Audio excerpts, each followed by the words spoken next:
The No House Advantage NBA strategy show. Myself, Terry, is along here, and technically it's the opposite. I'm along with Terry here as he is going to guide you through No House Advantage, our own free projections on Awesemo that you can choose from, pick and choose whoever you like to build your card, even the optimal lineups that are up there free for you on Awesemo as well, where you just take the entire lineups if you're building a bunch of entries tonight on NHA. The promo code doesn't change, Awesemo, AWESEMO. You can match your first deposit with up to $25 by using that code when you sign up. And my friend, it's always a pleasure. We got a lot of overs and unders to look at here throughout on NHA, and we'll see what we can pull tonight. Yeah. What's going on, bud? It's good to be here with you and going through all these. And this is back to one of those slates where we've got a number of different 90%ers to go through. We're going to be living in like the 90s and the high 80s and building some high probability cards across some of these players tonight. So I don't think we're going to have to dip even into the 70s, but we'll see. It should be an interesting one. Yeah, absolutely. And we have a decent slate, right? By all means, things will kick off with 6 games. So there are some things to choose from, a couple of higher totals by all means. So just overall, from an NHA, from a DFS, even maybe from a betting standpoint, was there a game, and we'll get to the specifics in just a quick sec, but I was just looking at it from more of a global standpoint from you. Was there a game that maybe you were thinking of targeting a little more than not? So for some DFS purposes for that conversation, it's just an interestingly shaped slate because you've got that 10 p.m. Island game between Dallas and LA where you've got Luka, you've got LeBron, most likely. You've got some value-based plays, whether you consider Russ Westbrook in that bucket or not. I kind of still tend to. You've got Dwight Howard on the board starting at center, who's on the board for NHA here as well. We'll get into him in a minute, I'm sure. There's just a lot of targets in that game. So that one's just kind of interesting, despite sitting at 216.5 as of my last check with Dallas favored by 5.5 on the road. I think a more interesting game in terms of potential scoring and potential for a really competitive, tight situation is that Golden State versus Minnesota game. It's the highest target on the board, 232.5. A 1.5 point spread in favor of Golden State again on the road. But there's also a lot of good targets in that game in terms of some DFS options, some stars, some mid-range guys. So both of those games provide some options here. But I actually like the shape of this slate. With 6 games on the board, there's a lot of different directions to go. And there's some really underrated plays in terms of DFS. And I think that's going to have a trickle-down effect to some of these NHA plays as well. I think we see that a lot where, if people are paying attention mostly to the DFS-based conversations around the industry, a lot of times these kinds of picks go by the wayside a little bit where people are just jumping on some of the bigger names, the guys who have been more talked about, where we've got guys who won't be talked about on any shows or in any conversations today, particularly on this unders board, like a guy like Kem Birch, a guy like Juan Toscano-Anderson, who are just not really probable. Derek White is on that board. There's a lot of different directions to go today is I guess what I'm trying to get at. No, it's a great point, man. And I think we should start right there at the top with our overs here. Dwight Howard has 2 separate categories to choose from, but let me start with you on a guy at 96.5%, which is, again, splitting hairs between that and Dwight Howard's rebounds, in Steph Curry's assists. And the reason why I wanted to start here, Terry, is because of the value that you're getting automatically on No House Advantage. It's set at 5.5. Every single book you look at right now is asking you to go over 7.5. And if you're getting it at 5.5, you are laying a ton, probably north of like 200 points of juice on that play. So to get at 5.5, where Odd Shopper has already told us to go over 7.5 with that projection, I feel like, it might be 96.5 to Dwight Howard's 96.6 or 99.3, but just based off of the value of where NHA's line is versus where the books, it's hard not to put that as a 10 or even a 9-point play.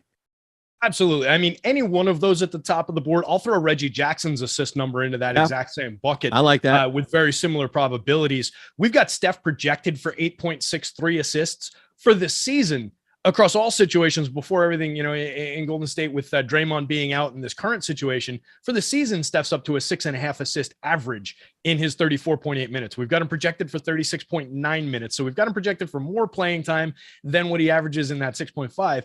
But even more relevant, over the last 10 games, he's averaged 7.7 assists. He's going to blow through that. I mean, that's above what the other books are asking. On No House, he's coming in 2.5 or 2 full assists below that mark. This is essentially 100%er. I mean, technically 96.5. That's good enough for me. I'm happy to book it in every single build that I would make over there. And Reggie Jackson is similar. He was at, he's also over 7 assists per game over the last 10. I think it was 7.3 the last I was just looking at it a minute ago, but I sorted away from it. So he's right there in terms of what he's been doing lately. Yeah, 7.3 assists per game. And we've got him projected again, 33.8 minutes versus a 31-minute average for the season. That's just right on target for Reggie Jackson to hit that one, and book those two with the Dwight one, and you're off to a pretty solid start.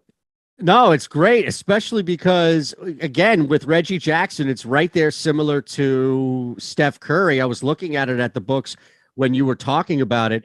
He's over 6.5 at minus 134. Look at the difference between what you're getting at NHA right there, 4.5. So granted, the 96.4 is a nearly 3 assist gap. So you're getting that from Awesemo's free projection, but you're also getting a break on the other side from No House Advantage with that 2 assists lower than what the books. I mean, forget the juice. That's even a bonus right now that you're not laying anything on that. I'm just amazed that right away we found 2 that were so far off. Granted, I guarantee you Dwight Howard's rebound total is up too, checking it at 4.5 versus the books. That seems like a super smash right there. We never have anything that's 100%, but that's pretty close to it.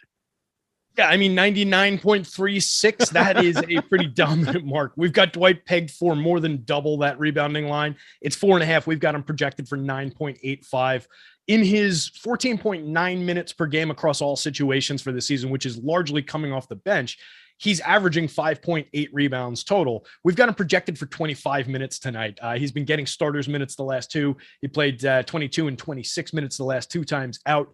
And they got lit up completely. So he only played, I think it was like 2.5 minutes in the fourth quarter in the most recent game. And he had limited action in the fourth quarter in the game before that too. So without really being a fixture in closing run, he's still getting around what we're projecting him for tonight for 25 minutes. He should absolutely obliterate that. He's essentially got 4.5 rebounds right now before the game even starts. So absolutely that one you can lock in a 10, 9 or 8, depending on how you rate that, in line with the Curry and the Reggie Jackson one. Tyler sent us a note. We might have the Curry line a assist too low, even if that is 6.5, which is what he said it looks like it is on NHA. Maybe that drops from 96.5 down to the high 80s, the lower 90s. Maybe that gives a little boost to the Reggie one if that one's accurate. But even at that rate, I love it. It's still, we've got him projected basically 3 above that mark. There's no way he doesn't hit that. So I'm fine to go with that. Right. Absolutely. And again, I'm going off of, so it may not be fully updated here, but even still, if it does, we're over. And I bring this up for Reggie Jackson, like I bring it up for Steph Curry, Terry, is that even if you go to the books number, our projections, Alex's free projections on Awesemo are over the books number. It's just a bonus if you got in ahead of time. That's all. Yeah, and it looks like actually Tyler pointed out again, thanks, phenomenal producer behind the scenes there, Tyler. He points out it's actually in our booked in our listings twice, which a couple of these look like they got duped up. So there was probably a line change at some point. So I was right that it drops from the 90s into an 89.1%. Still pretty damn good. That's still phenomenal. Yeah. It's like I said, he's averaging 7.7 assists a game over the last 10. We've got him pegged for 8.63. He's going to cruise past 6.5. I like that a lot. Marcus Morris PRAs, nice little gap there at 19.5 on No House Advantage as that on that line. This is again like a high 89 percentile. Still have Dwight Howard as far as maybe points if you wanted to play Dwight somewhere else, but the rebound prop just makes the most sense right there at the top. We talked about Steph and Reggie. So the only other guy that's right there as far as like a low 90 or high 89 would be Morris as PA or Morris PRA. Yeah, and it looks like we do have some of these other ones. It might have just been that game. I'm not sure, but there's a few of these duped up on here. So it depends on which one specifically without getting into the exact percentages on these now that we're talking about. But all of these, regardless of whether it's the one that's at 85.3, 85.5, or the PRA is correct on this one. Okay. So it's gotten a little confusing on the board, but we're going to plow through, right? Can't Tyler just put himself? I know he's got more important stuff to do, like sell his NFT collection that he just flipped last night, but can't he just, like, we need him as a third host at this point to just check on what we're doing. Yeah, a little producer cam to just shout out which one Right. is correct along the way instead of dropping notes in and we're hoping that we spot them. But Tyler's like, no, they're not paying me for that. You're not getting anything extra. Nice and safe behind the glass. All right. Right. So, so we're hearing the PRA is correct at 19.5. We'll get this cleaned up, guys. I'll send the notes to the projections team after I jump off the show. At 19.5, we've got him projected for a 26.91 PRA. That's an 89.19%. So that's going to be one of our top options if we drop the Steph one down. That is comfortable to book into the space. Over the course of the season, he's averaging a 22.7 PRA in 30 minutes a game. So we're comfortably above that. And there should be a situation where he's going to just see a little bit of an uptick over there in Los Angeles. So I like that spot for him. I like that game. It's got a 227.5 total. It's got a 7-point spread with the Clippers favored, but I think there's enough room to expect that he's going to be a big part of what happens there in the starting lineup. So I like that one. I think we can comfortably go to it as an over here from near the top of the board on Marcus Morris. We do have to look at some unders, and you mentioned small markets. And again, we highlight all of the different advantages you have at NHA, because even at other places where you could play an over under, or you could do what have you that separates it from just a typical DFS site, you're not getting these small market guys. Like, you're just not getting players like Toscano, Anderson, you mentioned, and Birch, and some others that you can play here. If anything, you're lucky to get them on the book as a loan, let alone here on NHA where you can play them. So we have a couple of pretty high 90. In fact, correct me if I'm wrong, but this may be the first time that we have a 100 without that guy being zeroed out, right?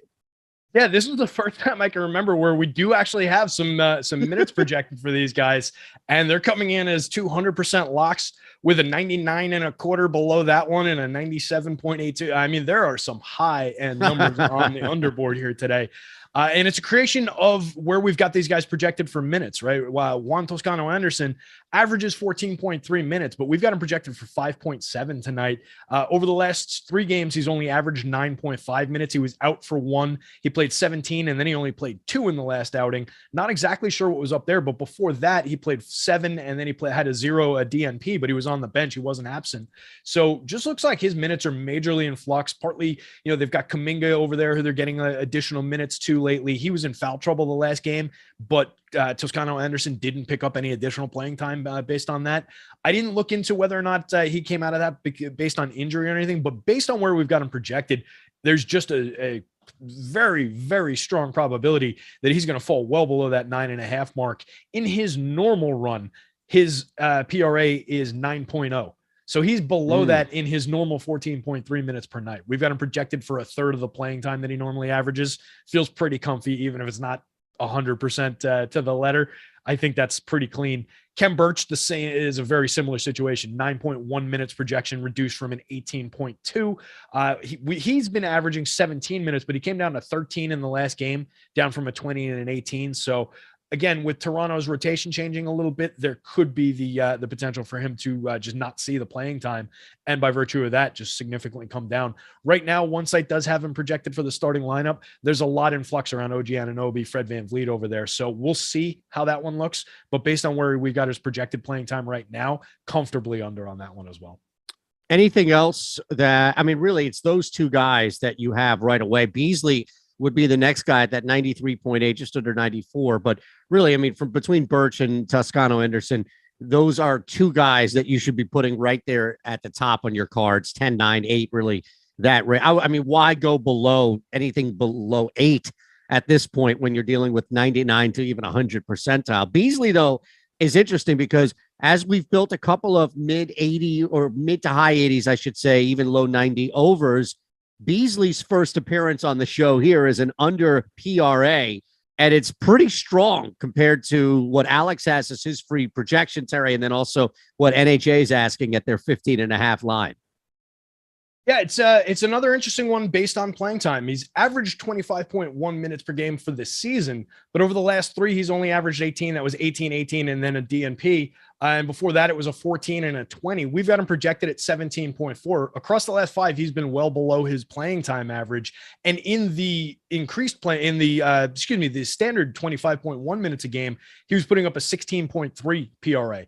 At 15.5, considering the dip in playing time, Yeah, we've got him projected at 11.18. That is comfortably under that line as well. So 93% seems accurate to me based on where we've got him projected to play.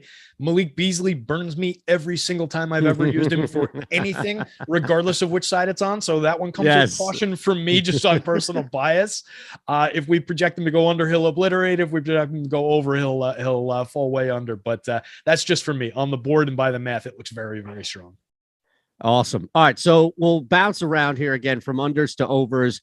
Derek White, you mentioned Derek White, though, real quick, before we go back to any overs in that mid to high 80 range. Derek White still hanging tight on that low 90s. He's in that 91% for assists. What? You're rhyming now? You're rapping now? Derek White? I didn't mean to. I heard it as I said it, and I was hoping that it would just gloss over and that you wouldn't pick it up. But of course you're too sharp, man. I was hoping if Tyler was on the ball and not looking at his phone right now, he would have dropped a little beat on it. No, he heard it. He probably just thought the same thing, which is it would only hurt the show to bring up the fact that I did that. That's totally probably things. That's what I'm here for. Right. All right. So White is. Yes. Yeah. I was trying to do it again without rhyming, but go ahead. White's an interesting one. The line's 5.5.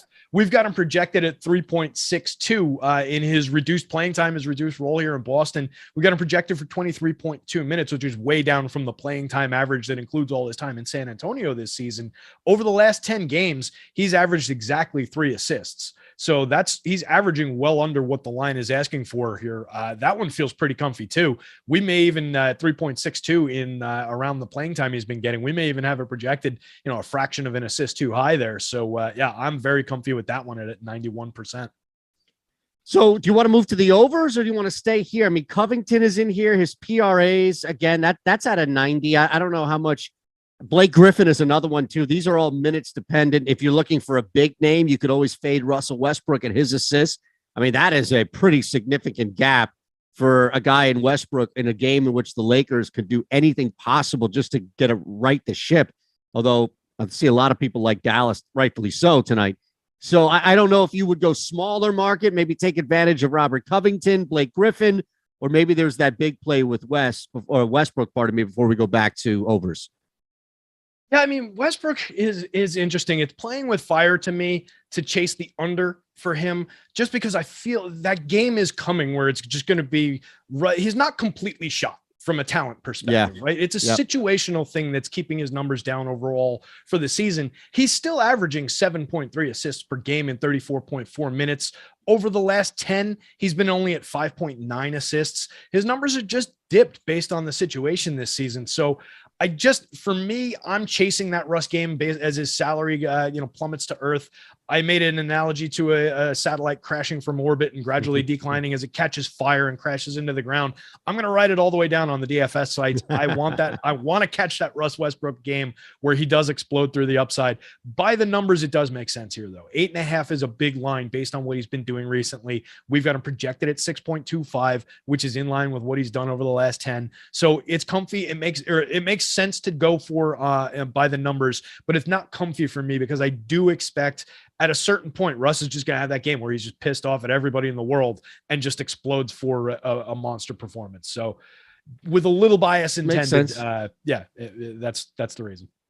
All right. So on the over side, we still have a bunch of Clippers that we talked about already, a couple at least, in Marcus Morris and Reggie Jackson. So those options are higher up on the board to choose from, again, depending on where you see the number. But Zubac is in there at points and assists, and NHA has it at 10.5. It's a pretty big gap, nearly a 5-point gap between Alex's free projection. That does put it at the 85 percentile, but this might be one of those where if you look at just the combination of stats or categories, it might justify hitting that even higher. Yeah, I don't dislike that one at all. Just looking at his season-long averages, the points plus assists, 11.1 in 24.3 minutes per game. We've got him projected for 3 additional minutes on top of that. He's averaged 25 over the last 3 games, played 34 the last time out. There was an 18 and a 23 next to that one. So based on recent performance, I have no issues going to that one. I think he cruises through that line. It's based on right around his season average, and we're expecting a little bit more out of him. Should be a pacey game against Houston there. So I like that one. I think it's targetable. That's kind of more down card hard play maybe based on some of these, ridiculous 90 percenters and high 80 percenters. Maybe I'd be a little bit, less likely to chase the Zubac one just because there's some more exciting plays on the board, some more that I think are a little bit more likely, but it's firmly in the mix for one of the back end plays on a card. So is there anything else? I mean, we have another like 10 minutes or so. We'll bounce around a couple of names here, but just looking at the top, we're going to get into like that 80 range on the overs. DeAndre Hunter, Danilo Gallinari. Those are really those guys now out. Everything is heavy on the Clippers. Maybe that should be something we should be betting tonight, because clearly from NHA to Alex's projections, everything is over for the Clippers. But there is a keep in mind that it does also look a little bit more that way because each one of them is listed twice. No, I get that. Right. But still, like Jackson, Zubac, Morris, right? We've got at least 3 guys in here that are pretty high on their overs. But yes, you're right. It does look like once you start to look at them multiple times. Yeah. I'm just looking at but a couple it makes of sense. These guys. I mean, yeah, pacey spot for them to be playing in. They're favored by 7, 227.5 total. But it's not like they're in a situation where, there's an abundance of players to swap in and like a blowout would lead to other guys getting playing time and not. They've got a lot of guys out and, there's not all that many guys to swap in here. So I expect these to be the key pieces if they do blow them out or if it's a competitive game. So I like that spot a lot for getting to some Clippers action regardless of the format here. So below that would be Hunter and Gallinari. Hunter, we have PA, PRA. That's not a duplicate. Those are 2 different ones. They're basically at the same 80, 79.6. Right below that is Gallinari at rebounds. And before we go back to some unders, I'm just looking at these 2, technically 3 options, but between 2 players to see if there is anything here, because we talk about this every week, where yes, a percentile point is definitely something we want to use as a metric, but it's not the only metric. So if there's a gut feel, if there's a matchup, if there's circumstance, if there's expected minutes that should go up, if there's more usage that should go up because somebody's hurt around them, that can factor in maybe just in conversation more so than it would just here initially from NHA to Alex. So Hunter, Gallinari, those 3, is there anything that makes sense to not just put it where we have in that mid-range slot, but maybe even going higher as a higher point play? Yeah, both Hunter and Gallo in the projected starting lineup on most sites here. John Collins not expected to play. He's currently questionable, but it seems more like a doubtful. Over the last 3 games, Hunter's averaging 26 minutes. Gallo's averaging 30.3. We've got Hunter projected ahead at 33.9 minutes, which is a big uptick from his 28.9. On the points plus assists, he's averaging 14 in 28.9 minutes. So with 5 additional minutes, he's already ahead of what they're asking on the 13.5 line. I like that one a lot. We've got it projected at 17.5. Think there's room for additional upside beyond that even. So that one's easy. The Gallo rebounding one, 4.5. Gallo's maybe not a rebounder that I love chasing, maybe more a shooting guy when I think about him, but he averages 4.5 rebounds a game in 23.8 minutes. And again, it's a situation where we've got him projected for 8 additional minutes and they've got the line set at what he normally averages. So based on that minutes projection, I think it's perfectly on the board and easy to chase for Gallo there. Technically, it's a 78.89%, so we can probably find some better probabilities if we shop around in those unders and really chase it around. But I don't really have a problem with that. And it seems like it maybe should be higher. I know it mass out, but it feels like one that should be higher just based on being on that minutes differential. All right, Thomas Bryant, PRA. We could go under here. Wright's PRA is another one. We talked about Beasley. Yes, his PRA, so we can scratch him off. Jordan Poole is an interesting one. I know there's no Klay Thompson tonight, and Golden State has kind of been a little sluggish, to say the least. I don't know if I want to go out and fade somebody just because he struggled mightily from the floor with a bunch of opportunities. So unless you have a strong feel on that, that's going to be a stay away from me. But we have a couple of other ones there in that mid to high 80s range. Yeah, the Poole one's interesting for the PRA, 22.7 average in 28.6 minutes a game for the course of the season. That's a little bit below what they're asking at 25.5. And we've actually got him projected for a downturn in minutes, a continued downturn in minutes, I should say. He played only 22 the last time out. We've got him projected at 24.9, down from his 28.6. So with a reduction in minutes, with the average for his standard allocation of minutes coming in well below what they're asking at 25.5, we've got him projected 20.7, 84% likely to come in under that. I kind of like that one, unless he ends up in the starting lineup for some reason, or like with an announcement of prominent minutes and increased minutes. I think that's a safe stay away. Over the last 3, he's averaged 22 minutes a game. And then going back the 2 before that, he was 25 and 25. So that's really much more in line with where we've got him projected than what his season long average has been. So beyond that, I mean, again, we've got smaller market ones. You're going to jump on that Thomas Bryant under PRA? Yeah, it's another one. It's a minutes-based one where Right. we can jump in. We've got a lot of guys that are projected for limited minutes here that pop up on the top of the board based on where No House has the line set in a 16.7 minutes projection, which for Bryant is in line with the 17.1 minutes average. He averages a 12.5 on the PRA.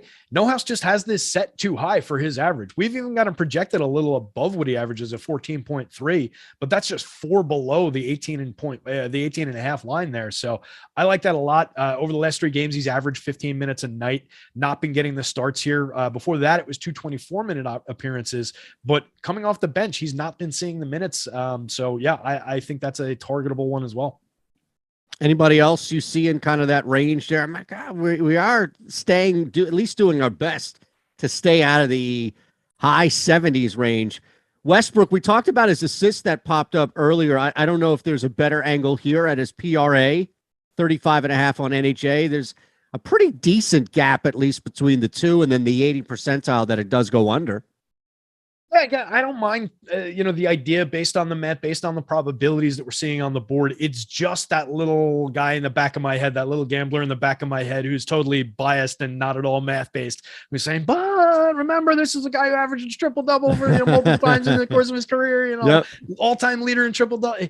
It starts to gnaw at the back of my mind when I make that recommendation. If I was saying, gun to my head, would I put my money on Russ Westbrook to go under on any given night? I don't know that I ever would. So I can't really push it, but the math does say that it's there. The recent performance, the situation, everything about the play, except for that little knowing feeling in the back of the mind, does say that it's there. So I don't want to discourage people from chasing it. It's personal bias front, not going to be, not one really for me. Anybody name that we did not hit at all on this? We have to hit a couple of people. Yes. Yeah. An interesting one. Kelly Olynyk, the PRA, we've got projected at 20.17. He's a guy who's kind of in the DFS conversation. I actually wrote about him in my DFS article for the optimal lineups rate on the site. He had a nice game in a little bit of an uptick in minutes in the last one with Bagley out. It's a matter of whether or not Bagley goes. So if Bagley goes, I like this to go under. If Bagley sits, rather, I like this to go, Bagley goes, I like it to go under. If Bagley sits and Olynyk sees an uptick in minutes, I like it to go maybe over, or at least be a lot more questionable than this 82.5 that we've got a forecast for right now. So really, that's one that warrants watching the news. We'll see what happens with Bagley, but I think Kelly Olynyk could potentially get to around that mark. It's a lot more in question if there's no Bagley tonight. Awesome. I think we've nailed it here. If there's anybody else, I like the Olynyk play too. I mean, you do have some bigger names there. It does kind of get tighter. D'Angelo Russell would be one under assists. I don't mind that at all. 7.5 to 6.3. So just keep looking. Even Steph 3-pointers, he's at 5.5, 4.6. Check Odd Shopper. You're going to get a great opportunity to look at both what the books are offering and what Odd Shopper is telling you with Alex's free projection on top of here on Awesemo's NHA. So you can use everything here to your advantage. The more tools, the better, right? The more data, the more metrics, the better. Absolutely. You can silence that little gambler in the back of your head who's got all the wrong information. It tells you not to make these good bets, right? That's what the data is here for, so that's right. Definitely, you want to be riding that. Just, real quick, I know you love these, taking a look. They tightened up the D-Lo line. He's been making 3 threes a game over the last 10. They tightened him up. They've got him at 2.5. It's still one of our leading threes at 70% to go over. So I don't dislike it, but it's a lot tighter than when we had him at 1.5 last week.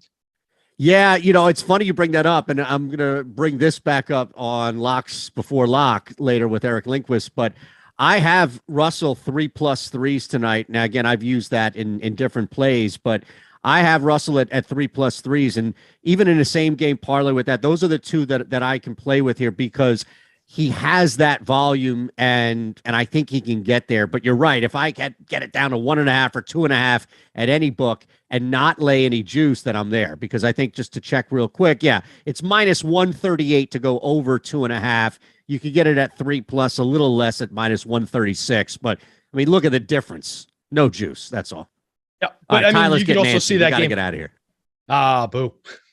No. I'm joking. Too short. Show's too short. Go. I'm joking. You can see that. I mean, you could see that game turning into a 3-point shooting contest too, based on who's going to be playing, who's going to be on the floor. You're right. They just might start jacking up threes. It's the highest total game on the board. Just over the last 10, just taking a look at the totals, just real quick to round out the show here. 8.4 attempts for D'Lo, 7.1 attempts per game for Beasley, 6.8 for Edwards, 5.7 for Beverly. They're playing the Warriors. This could turn into a 3-point shooting contest. So I kind of like some of those. They're a little bit sneaky tonight, maybe. Favorite play across the board. I don't care what platform you're on, but here it's NHA. Patrick Beverly over 1.5 threes. You mentioned it. Month of February, he's averaging 2.2 makes off 5.3 or so attempts. This is money right here in your pocket. All right, brother. At Digital B21, at Shander Show. Appreciate you hanging. Thumbs up. Take advantage of the No House Advantage. Match as well. $25 you put in. We'll match it. Just use our promo code Awesemo. Thanks to Tyler. We'll see you soon.